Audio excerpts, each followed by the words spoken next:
Karen Reed and her boyfriend, Boston police officer John O'Keefe, were bar hopping on a snowy night in Massachusetts. At the end of the night, they were invited to a house party at the home of a fellow officer in Canton, Massachusetts. When Karen and John arrived, Karen did not exit the car. John did. From that point forward, there are two very different versions of what happened. Prosecutors say Karen was mad at John and purposely struck him with her car and left him on the ground to die in the snow. But Karen and her defense team say John went to the party. Something terrible happened inside the house, and his body was placed outside, where he was found dead the next morning. Karen has been charged with murder, but claims she is the victim of a big cover-up by police. The battle inside the courtroom and outside the courthouse has been intense. Prosecutors insisting Karen Reed is a murderer, while she insists it was someone inside the house that night who is responsible for what happened to her boyfriend, John O'Keefe. Tonight, we look at the key pieces of evidence that may prove murder or cover-up as we investigate the death of Boston police officer John O'Keefe. I'm Vinny Politan. Thank you so much for joining us tonight here on Closing Arguments. And this case up in Canton, Massachusetts, in the Dedham, Massachusetts courthouse, really striking a chord with so many folks, especially up in that area. This is something that has struck a nerve with the community, and there are two factions that are going at it. This is Karen Reed. She's accused of murder.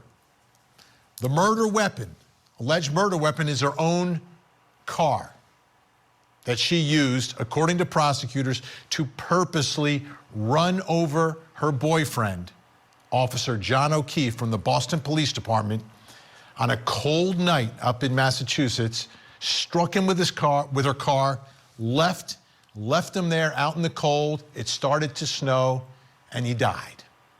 And they're claiming it's murder. On the other hand, Karen Reed and her attorneys are accusing the police of some level of a conspiracy and cover-up. That John O'Keefe apparently had someone who had a beef with him, who was at the party that they were going to go to. This is an after-hours party at a police officer's house. Now, they're in Canton, Massachusetts, but they are Boston police officers. Something happened, according to them, inside that house. Someone killed John O'Keefe and left him outside.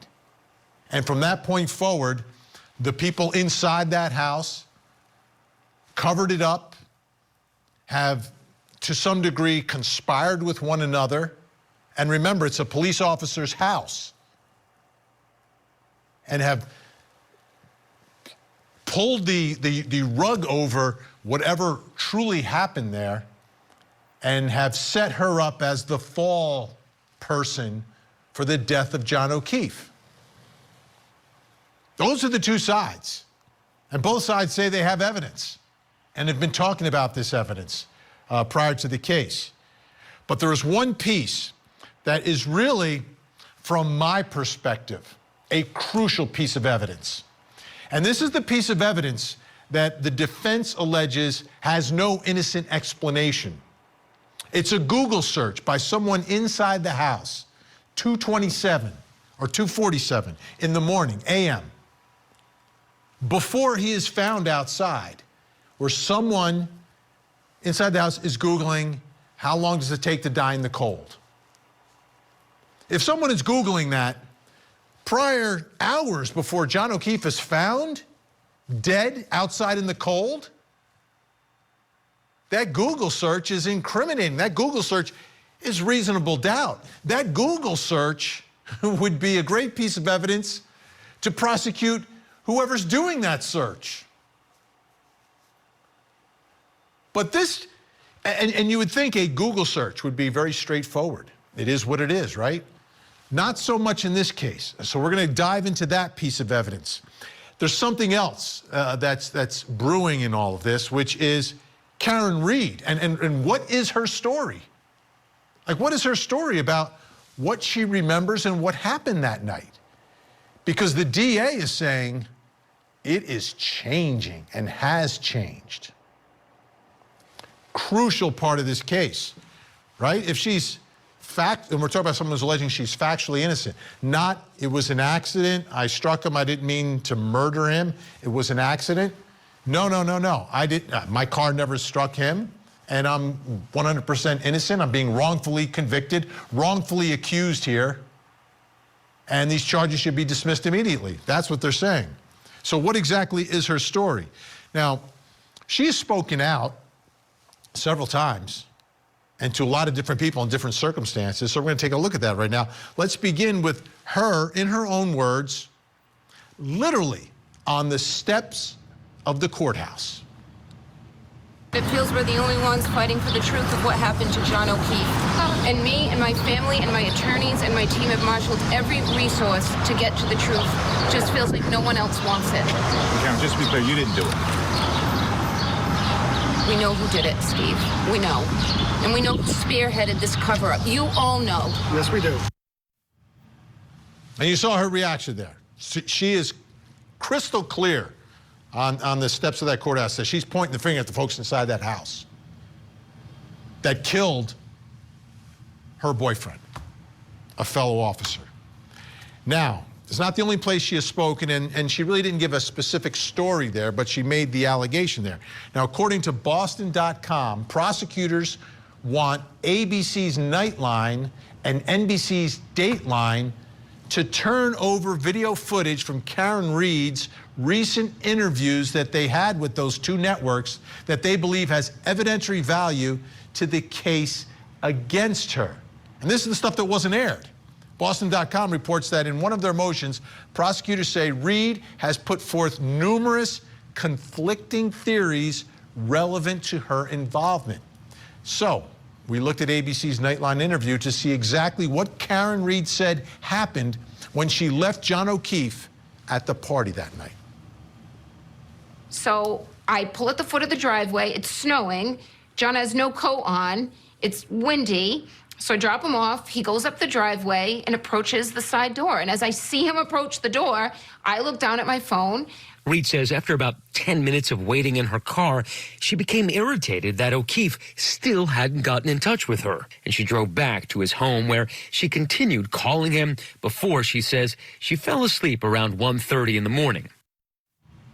Very specific story. And what they want, the prosecution wants the unaired footage. Because, you know, when you sit down with an interview with Nightline or Dateline, I've done it, they keep you there for a long time, and then they use a couple little clips, right? There's a whole bunch that they didn't use. What's in that video footage? Prosecutors want it.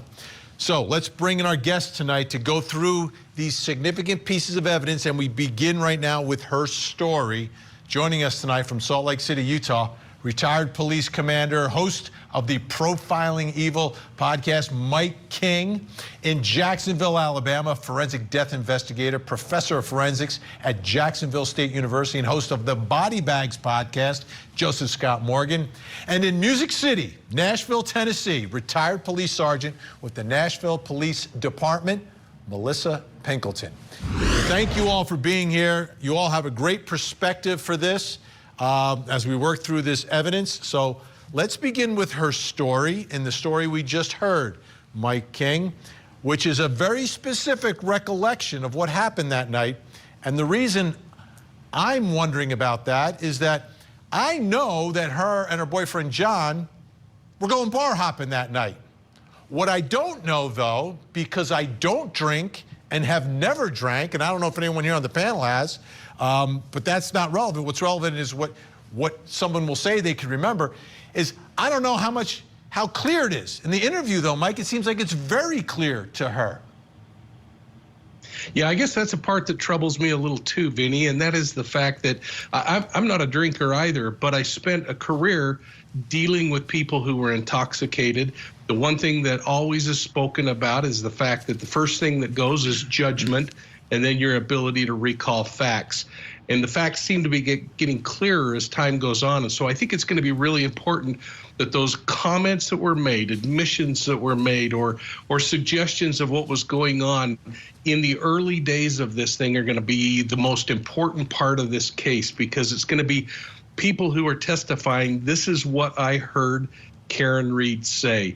It's going to be news reports where she's making comments or statements. And then if they are able, and what the prosecution's trying to do here, I think, is if they're able to somehow prove that that story evolves over time, that it gets better as things seem to be getting fixed, that's going to be problematic for the defense.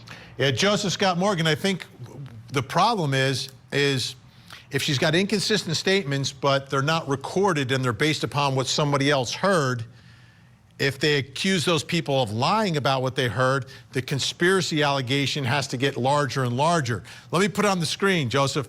In the Commonwealth statement of the case, they say this, that Ms. Roberts stated that she believed the defendant was still intoxicated in the morning and had told her that she did not remember last night. Ms. Roberts reported the defendant as stating to her, quote, "I was so drunk, I don't even remember going to your sister's last night," referring to Ms. McCabe's sister, the homeowner of 34 Fairview Road. So I start to get a little skeptical that things seem very crystal clear when you're talking to the folks in Nightline, but like the morning of this, you're so drunk, unless Ms. Roberts and Ms. McCabe are all putting words in her mouth and making this conspiracy larger and larger. Yeah, that is significant. And, you know, the thing about it is you can't retroactively go back and measure anybody's blood alcohol level, can you? Those are just things that are kind of, opined about, moving forward in a case. But there's something that she stated just a moment ago that ties back to another piece of evidence here. And that's where she stated that the decedent exited the vehicle without a jacket. I'm kind of fascinated by that, and that goes to broader issues of evidence, I think. I'd like to know more about from an evidentiary standpoint and from what the ME found about what type of clothing did this poor man have on his upper body. Okay, I want to know, because I want to see what those injuries on his arm, kind of marry up to. If there's any significant tearing external to that, whatever he had on, I'm presuming that it's a long sleeve shirt. People have stated that this could potentially be an interaction with a dog, that the dog attacked him. Well, I want to know, how does that compare to any kind of insult that might have arisen from being struck by a vehicle? And that's quite easy to do. And I would want that clothing examined by somebody who is an expert in this area, specifically somebody that would be trained in fabric examination, maybe even tool mark examination.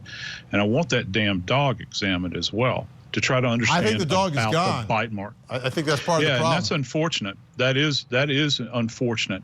But depending upon how that dog was disposed of, it might even be, unless the dog was cremated, I think that would be worth the time to try to do an analysis on this. And that's going to be on the part of the defense to make that happen. If that's what they're saying, then the dog needs to be conjured up at that point.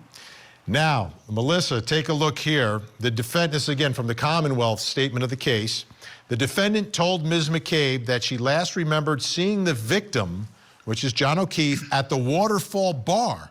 Ms. McCabe then informed the defendant that she observed the defendant and the victim leave the bar together. Ms. McCabe also later informed the defendant that she had seen them in Ms. Reed's vehicle in front of the home on Fairview. So have you ever dealt with maybe a suspect or someone who, doesn't remember anything or they have some sort of blackouts because of drinking a little too much? They don't remember driving somewhere, dropping someone off. Do they remember things later on that they didn't remember the next morning? Yeah, no. Plenty of suspects that I've dealt with, plenty of drunks on the street for a long, long time, absolutely have blackouts, don't remember things, but I cannot think of one particular case where they have spontaneous memory that comes back and they're able to recall specific events such as her statement that she walked, Les saw him, got out, he walked up to the side door. Then I looked down at my phone. That's very specific, extremely specific. So for someone who had a lot of drinks, and judgment does go first, memory goes first, details get hazy, I'm going to find it really hard to believe that she all of a sudden was able to recover this many details. So where that leaves us is, I think the defense may have to argue that all these folks, especially Ms. McCabe, are part of the conspiracy and are putting words in Karen Reed's mouth. Take a look at this one. This is a huge one, I think. Again, it's from the Commonwealth statement of the case. Defense does not necessarily agree with this, but while driving to Mr. O'Keefe's house, the defendant stated to Ms. McCabe, and this is when he's missing, right? So this is the following morning. While driving to Mr. O'Keefe's house, the defendant stated to Ms. McCabe, "Could I have hit him? Did I hit him?" Ms. McCabe stated that the defendant also told her about a cracked tail light on her vehicle. Ms. McCabe stated that they turned onto Fairview Road from Chapman Street, and at the time it was snowing heavily with the wind blowing, creating poor visibility. Ms. McCabe stated that just prior to 34 Fairview, there was a cluster of trees, and immediately the defendant stated that she saw the victim. This statement initially confused Ms. McCabe and Ms. Roberts, as they were unable to see Mr. O'Keefe's body lying in the snow. Ms. McCabe stated that the defendant screamed to open the door and ran directly over to the body near the cluster of trees and laid on top of him for warmth and began CPR. So I guess the allegation here from McCabe and Roberts, which will be from the prosecution, is that she knew the body was there. Nobody else saw his body laying there, but she knew where the body was because she's the one that struck him. What are your thoughts about that, Mike? I think I'm really troubled by that for a couple of reasons, Vinny. Number one is that I've seen over and again in criminal cases that I've investigated where if someone's not discovered soon enough, somebody sets up somebody very close to them to be a witness to their discovery of them. And where the two witnesses are saying, I didn't see anything, I had to really go in and look in order to see him, and yet she in the back seat could see as we're pulling in. That's troubling to me from a behavioral perspective. It's troubling to me. It's too bad she didn't know about the video of her backing in, tapping O'Keefe's car as she was leaving the home at early morning hour, because that would have been a great place to say, I might have chipped my headlight or my tail light there. But again, why does she come up with this story? Hey, and by the way, I bumped into a tree and chipped my tail light, and that comes out at this particular moment. It just feels like a whole bunch of staging going on to fix things. And I don't believe, in my own heart, I don't believe that Karen Reed intentionally tried to run over and kill John. I mean, I think it's one of these terrible, tragic accidents. But there are so many things that are pointing that she was there and he was there that, again, those are going to be really difficult things to get past. Okay, when we come back, perhaps the most important piece of evidence, especially for the defense, this Google search. We'll talk about that. Plus, coming up next hour. In Westchester, Pennsylvania, the search for an escaped killer continues, and now authorities say Danilo Cavalcante is armed with a rifle, dangerous and desperate. We have the latest in this search as the community remains in fear. A call was received from a resident on Coventryville Road indicating a short Hispanic male, no shirt and wearing dark pants, had entered his garage while the homeowner was in it, and that he grabbed a .22 rifle that was leaning in the corner of the garage. The homeowner drew a pistol and fired at Cavalcante as he fled with the rifle. Tragedy in the Hollywood Hills. Prominent therapist Dr. Amy Hardwick found fatally injured under her balcony. Her ex-boyfriend on trial for her murder. She had had a restraining order against him. He strangled her, lifted her up over the balcony, and dropped her. He never intended on killing her. Is this a case of a jilted lover turned obsessive stalker? The Hollywood Obsession Murder Trial. Trial coverage weekday mornings at 8/7 Central on Court TV.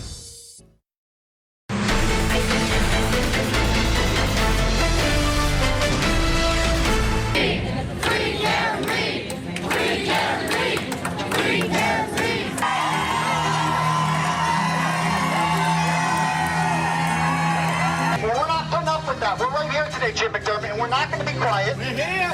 We got it.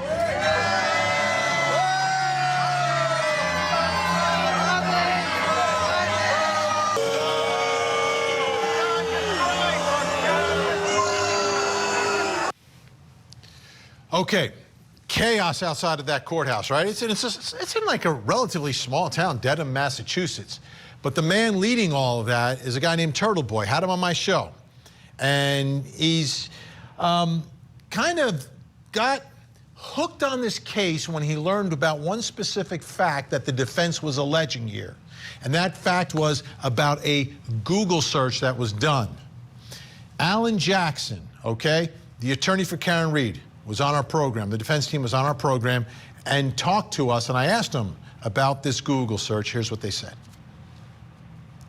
Why is Jennifer McCabe one of the parties that was inside the house that night, the sister-in-law of Brian Albert? Why was she Google searching? How long does it take for a human body to die in the cold? The Apple Cocoa core data indicates, or the core time indicates exactly what time that Google search occurred. That time was at 2:27 and 40 seconds in the morning on January 29th. That's 3.5 hours before John O'Keefe's body was found. Okay, that's powerful, right? You could see why that would strike people and say, well, wait a minute. Why are you Googling that if the body hasn't been found? Obviously, these people are up to no good inside the party. So it all has to do with this timestamp. And it seems like this is going to be fought inside the courtroom, what the actual timestamp is, because prosecutors are not agreeing with that time. Take a look here. This is the Commonwealth's memorandum that they filed. And what they've said about this whole issue is that the Commonwealth ran Ms. McCabe's phone through a Celebrite reader that was created on May 4th, 2022. The defense expert used Celebrite Physical Analyzer version 7.61.0.12, a newer, updated version of the software utilized to download said material. The purportedly incriminating search in question does not appear in the downloaded material using the earlier version of the software and therefore was not in the earlier extraction. Okay? So there they are explaining why they didn't have this information about the 227 search because they used a different software. The defense used a better version of it than the prosecution used, right? Well, here we go. The updated version of Celebrite that was not in existence at the time of the troopers' initial download does show such a search. And here's where the whole battle's going to be fought. However, the Google search, how long to die in the cold, did not occur at 2:27 and 40 seconds a.m. This is the prosecution disputing that time. How on earth? Why is it not like black and white? Why are we now fighting in the gray area when it comes to the time of a Google search? Let me bring in a special guest joining us, Jennifer Coffindale from Jacksonville, Florida, retired FBI special agent and an expert in cell phone searches. Jennifer, great to see you. Thank you for being with us. Why on earth? We all have these phones. We've had them for years. I've watched a million trials. Why would there be experts saying different things about the time that a search is done on a phone? How is that possible?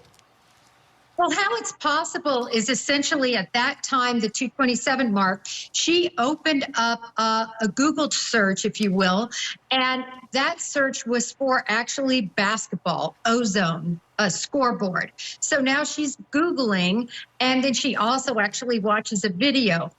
Anyway, that window was essentially open. So the timestamp is from the earlier time that it was opened.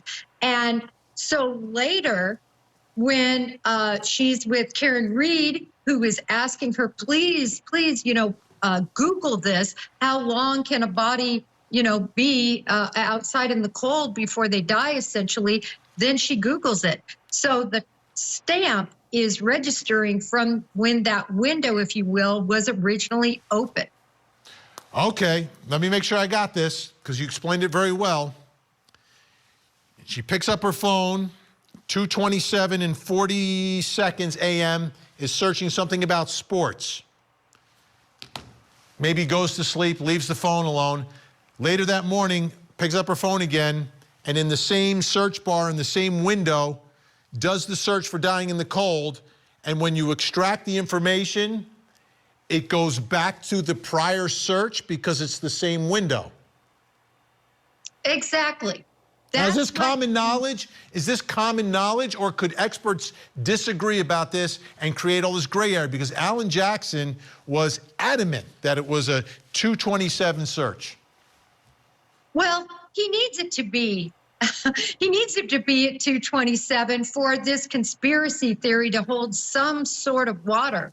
But the fact is, it wasn't. And not only are there going to be experts that lay this out much more eloquently than I did and explain in very technical terms how this can happen, there's also going to be Jennifer McCabe's testimony and well explaining why she searched at a later time. It's fascinating. I expect, though, that the defense is going to have an expert to say something else, right? That's what happens in trials. Have you ever seen this issue come up before? I haven't seen this exact issue come up before. Oftentimes, you know, it's the Google search that is what does come up, and the timestamp really isn't that important. In this case, it's going to be important when that search happened, because nobody's denying that the search happened. They're denying when it happened. All right, Jennifer Koffendorfer, I mean, fantastic job. Laid it out very simply. I just hope a jury can understand all this. Appreciate your time tonight. Thank you so much. Thank you so much for having me. All right, let's bring back in our other guests, Mike King, Joseph Scott Morgan, Melissa Pinkleton. Mike King, do you agree? Because when I spoke with Alan Jackson, he was like adamant. 227 and 40. I'm like, okay, I would think it'd be pretty straightforward. Wherever the time is, it is. But it seems like it's not as clear. At least there's a little room for the defense to try to wiggle in here. Yeah, but I think they're going to forensically be able to prove, and Jennifer's right on. I mean, when that data, when that tab is opened up, it sends a message to the right activity log. It's called the wall, and we see it actually in the court documents. And that activity is logged, and it's chronologically kept. The challenge becomes that last search before, and you know what, it isn't deleting a file. I don't know how everybody else is, but I swipe my folders or my files off when I'm done using them. In essence, I guess they're deleting that file, but it doesn't mean that they're, you know, purposely trying to get rid of something.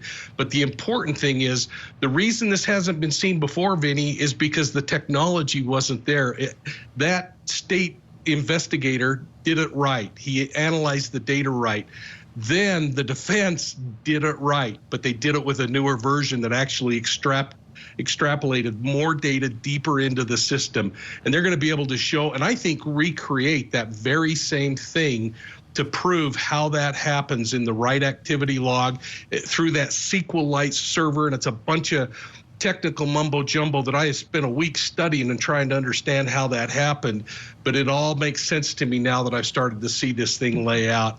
And again, I think that's going to create a challenge when compiled with all of the other pieces of evidence that's going to make it really difficult. All right, Joseph Scott Morgan, can you, obviously you can, but what's the answer to the question, how long does it take to die in the cold? Well, it's dependent upon the rate at which the external temperature drops and the internal temperature drops concurrently. And it is an agonizing death. And, you know, it's also, it's exacerbated by someone that has sustained massive trauma, okay? So you can have someone that has multiple skull fractures, for instance, in this victim's case, that has maybe agonal respirations that's just barely hanging on, and they would be, you know, prone to total system failure, as it's referred to, or massive organ failure that would lead to their death. And it's kind of it's a very passive way, I think, of bringing about a death if one were inclined to do it this way, you know, where you've got exposure. And there's any number of cases that are out there for hundreds of years where people have been left to the elements, if you will. But you add this extra layer on of this massive trauma that this man has sustained. That's why it's going to be very important to listen very carefully to what the forensic pathologist has to say. And they'll also have charts, probably from the National Weather Service, that are going to pinpoint what the temperature was like in that particular environment, and they'll explain this. And you know, it's not going to be quite as involved as the digital data, but it is going to be involved, and people on the jury will have to listen very closely, because if the prosecution is putting forth this idea that cold was used as a method of killing, it's going to take some explaining and selling. All right, we've got more to get to. When we come back, we're going to talk about the tail light. The tail light, was it this accident? Was it the murder that broke the tail light on Karen Reed's car? That's next. On Tuesday, March 3rd, 2020, Sydney killed her best friend, her mother. The shock remains in this Wallhaven neighborhood of Akron. Why? Why did that happen? An Ohio woman pleads insanity in the stabbing death of her mother. This is not a case about who did it. These lies were built and controlled by Miss Powell. The voices are getting louder. This is going to be quite a case. The mother stabbed murder trial. Coverage continues Wednesday at 8/7 Central on Court TV. Count.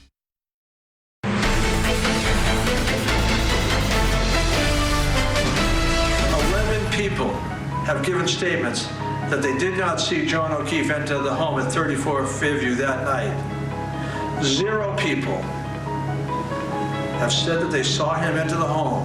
0. No one. Conspiracy theories are not evidence. The idea that multiple police department, EMTs, fire personnel, the medical examiner, and prosecuting agencies are joined in or taken in by a vast conspiracy should be seen for what it is. Completely contrary to the evidence and a desperate attempt to reassign guilt. Not happy. That's the DA. Not happy with what's happening up there. Like I told you, all those protests, everything else. Imagine what's going on social media, you know, relative to this case. So he's dismissing the conspiracy and released that statement in response to everything that's happening up in Massachusetts. So here's the DA talking about significant pieces of evidence in this case, and we're talking about that tail light and glass that was found at the scene. Take a listen. The damages to the right rear corner panel of the defendant's vehicle. Embedded within the bumper to that vehicle is pieces of a cocktail glass. The victim, Mr. O'Keefe, is last observed on surveillance video, external surveillance video from the Waterfall establishment that he left just prior to going to 34 Fairview, with a cocktail glass in his right hand. Same arm that's injured, the same type of glass that is then recovered from the bumper of the defendant's car. Excuse me. Sorry about that. So what I'm wondering here is how's that cocktail glass get embedded in the bumper? Is it from being struck, from being murdered? She's backing the car up and hits him, and he's got the cocktail glass, and it breaks and gets embedded in the bumper. That's what prosecutors are saying. Take a look here. This is where they also found some of this cocktail-style glass. They located a broken cocktail-style glass and multiple patches of red that appeared to be blood in the vicinity of where the body had been located. The Canton officers secured the glass and 6 blood samples from the snow as evidence in this case. Remember what the DA said at the top, vast conspiracy. So Melissa Pinkleton, still with us along with Justice Scott Morgan and Mike King. Melissa, this conspiracy would include, I guess, Canton police officers covering up for the Boston police officers who were inside the house by taking that cocktail glass and embedding it into a bumper. Seems reasonable, doesn't it? No, it doesn't. It's ridiculous. It's absurd. Not all these people are risking their lives and their careers to protect this woman. And wait. Take us behind ridiculous. The blue wall. So are you saying that a Canton police officer is not going to put his career, his pension, or her pension on the line to protect a brother in blue from the Boston PD? Yeah, no, that's exactly what I'm saying. 1,000%. Not going to happen. Okay. Justice Scott Morgan, does the impact of the car, is that going to be enough? Like, the picture I'm getting here is John O'Keefe with his cocktail glass getting out of the car, and then she's backing up and trying to kill him, and I guess striking the glass, and that's going to end up embedded in the tail light? Or the bumper? Yeah, in the bumper. I think what I would like to see, I would want to know what the data is revealed per the examination of this. You know, the police or the prosecutors identifying this as embedded glass. First off, I want to know how deeply it was embedded. I want to know how they came to the conclusion that it is the same glass that they may have found remnant of on the ground, because that is possible. You know, we study things like the fracturing of glass in forensics. I'd like to know from an elemental level how those things marry up and what testing they did in order to facilitate that. And as far as the embedding goes, that's a very dynamic event that you're talking about. Now, I've seen all manner of things where people are struck by cars, for instance, and imprints of cars left on bodies. And conversely, I've seen bits of tissue. I've also seen bits of items that are contained on bodies. I've seen buttons buried into bumpers before that have torn away from the clothing of an individual, zipper marks, that sort of thing.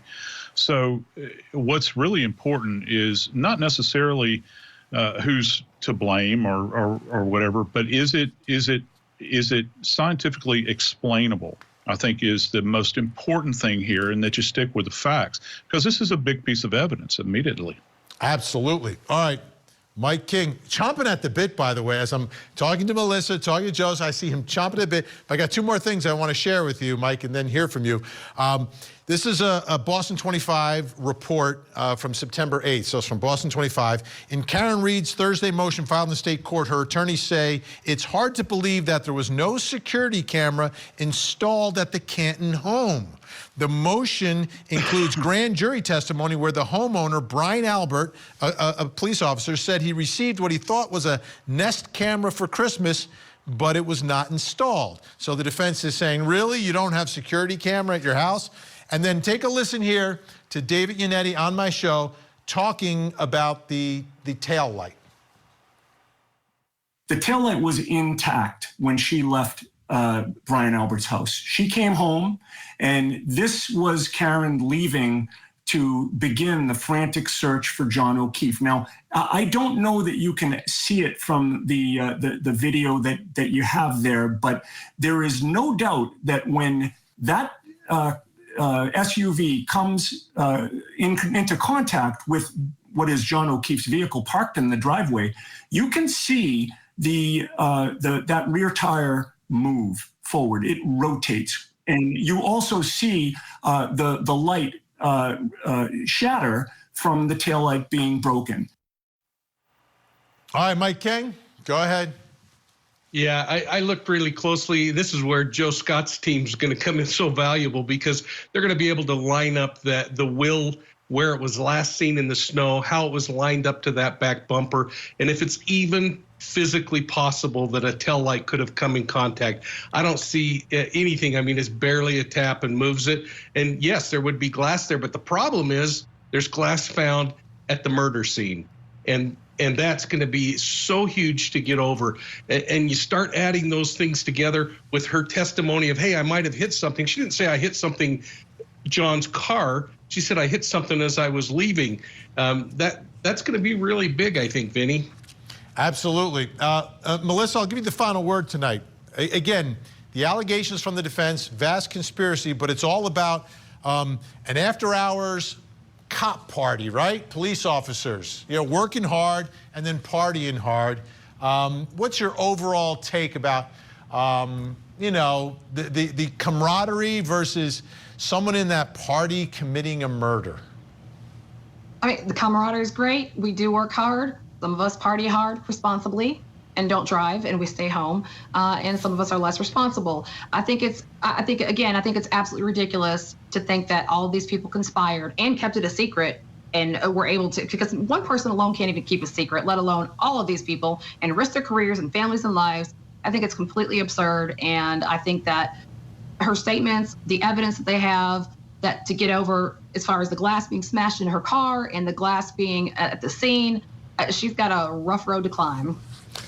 Mike King, Joseph Scott Morgan, Melissa Pingleton, great insight. I'm glad we were able to go through the evidence with you. Thanks so much. Have a great night.